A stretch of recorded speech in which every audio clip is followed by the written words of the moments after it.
I hate to say this, but some people don't deserve to win.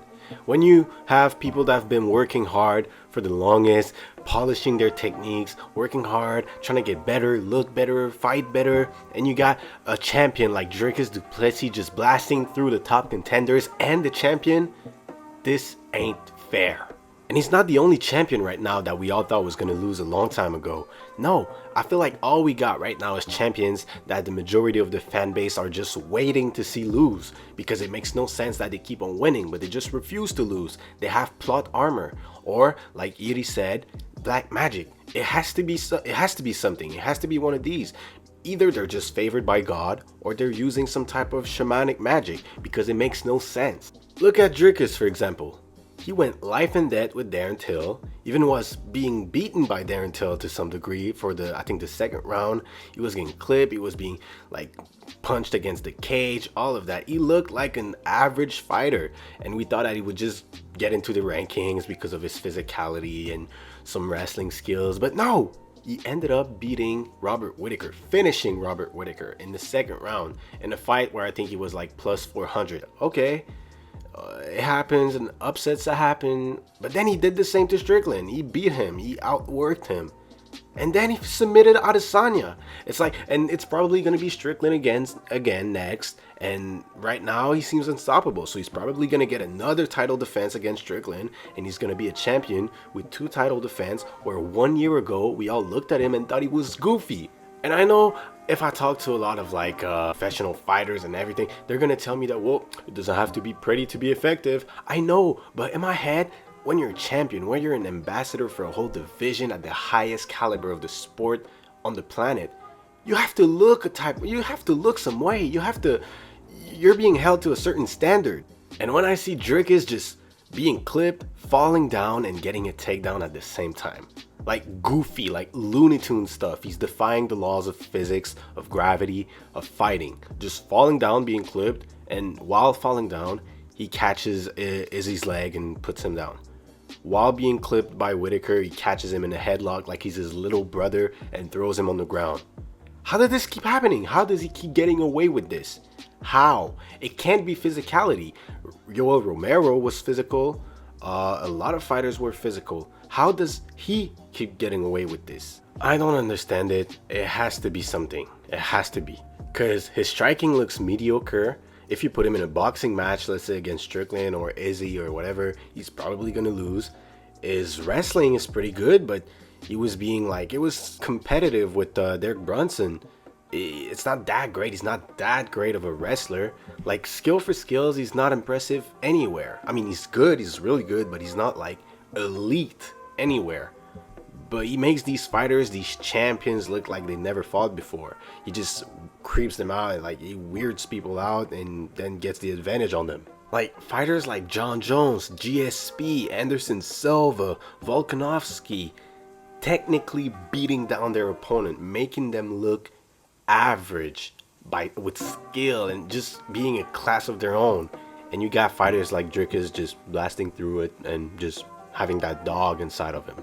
Like, it just, I guess it's just amazing to see. And it's the same for Alex Pereira. I know Alex is elite, but realistically, having fought Jan Blachowicz, Sean Strickland, Jamal Hill, Yuri Prohaska, he should have been taken down and submitted. Like, I wasn't surprised that he beat Izzy that much, because I'm not going to say it was tailor-made.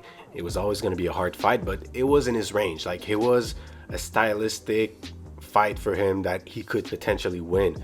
But then you put him against Jan Blachowicz and Yuri with like 2-3 years of MMA experience, and he wins, and he becomes a champion in the second division, and then he knocks out former champion after former champion that's been doing MMA for decades.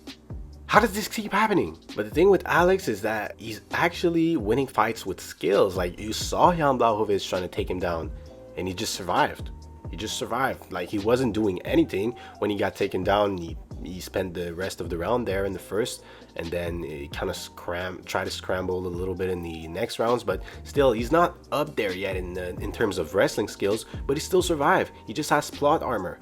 With Yuri, when he was being taken down a little bit, what did he do? He got up. He got better, but still, he's not supposed to be that good yet, to the point where just his kickboxing skills and power are enough to knock out all these former champions. Like there's been plenty fighters with power. Rumble, for example, or Romero, like I said earlier. All these fighters with power similar to Alex Pereira. Maybe not to that level, but still like really powerful fighters.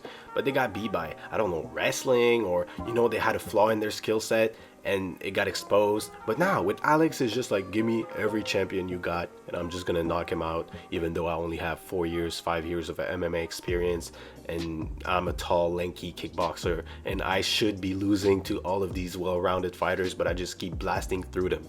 It makes no sense. And even though this is gonna be an unpopular opinion because this is the GOAT, I feel the same way about Jon Jones. He should have been losing fights. Like, there was no reason that justified him taking 4 years off, coming back, and submitting Cyril Gane in 1 minute. Like, okay, Cyril Gane, he may not be the best wrestler or whatever, but still, he's the most athletic, he's bigger than Jon, he's probably stronger than Jon, and he just came back and submitted him in 1 round, in 1 minute.